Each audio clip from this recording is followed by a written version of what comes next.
Welcome to day 4. Morning 4:10ಗೆ ಎದ್ದು fresh up ಆಗಿ ಡಿಟಾಕ್ಸ್ ವಾಟರ್ ಕುಡಿದು ಮೆಡಿಟೇಷನ್ ಮುಗಿಸಿ ಭಗವದ್ಗೀತೆ ಬುಕ್ ಓದೋಣ ಅಂತ ಕೂತ್ಕೊಂಡೆ. ಅರ್ಧ ಕಂಪ್ಲೀಟ್ ಮಾಡಿದೆ.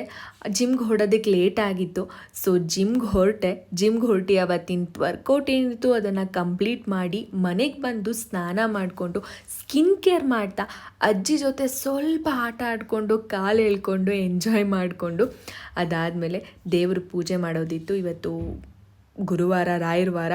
ಪೂಜೆ ಮುಗಿಸ್ಕೊಂಡು ಶೂಟಿಂಗ್ ಹೊರಡ್ತಾ ಆನ್ ದ ವೇನೆ ಸ್ಕಿನ್ ಪ್ಯಾಂಪ್ರಿಂಗ್ ಮಾಡಿಕೊಂಡು ಶೂಟಿಂಗ್ ಸ್ಪಾಟಲ್ಲಿ ಬಂದು ರೆಡಿ ಆಗ್ತಾ ನಾನು ಬ್ರೇಕ್ಫಾಸ್ಟ್ನ ಕಂಪ್ಲೀಟ್ ಮಾಡಿಕೊಂಡೆ. ಇವತ್ತು ಔಟ್ಡೋರ್ ಶೂಟಿಂಗ್ ಇತ್ತು. ಸೊ ನಾನು ನಿನಾದ್ ಸೂರ್ಯ ಆ್ಯಂಡ್ ಮೀನಾ ಇಬ್ಬರು ಶೂಟಿಂಗ್ನ ಮುಗಿಸ್ಕೊಂಡು ಲಂಚ್ನು ಮುಗಿಸ್ಕೊಂಡು ಬೇಗ ಮನೆಗೆ ಬಂದೆ. ಸ್ವಲ್ಪ ಓದೋದಿತ್ತು, ಅದನ್ನು ಕಂಪ್ಲೀಟ್ ಮಾಡಿ ಫ್ಯಾಮಿಲಿ ಜೊತೆ ಟೈಮ್ ಸ್ಪೆಂಡ್ ಮಾಡೋಣ ಅಂತ ಹೊರಗಡೆ ಹೋಗಿ ಚಾಟ್ಸ್ ತಿಂತ ಶಾಪಿಂಗ್ ಮುಗಿಸ್ಕೊಂಡು ಮನೆಗೆ ಬಂದು ಫ್ರೂಟ್ ಸ್ಯಾಲಡ್ ತಿಂದು ಸ್ಕಿನ್ ಕೇರ್ ಮಾಡಿ ಮಲ್ಕೊಂಡೆ.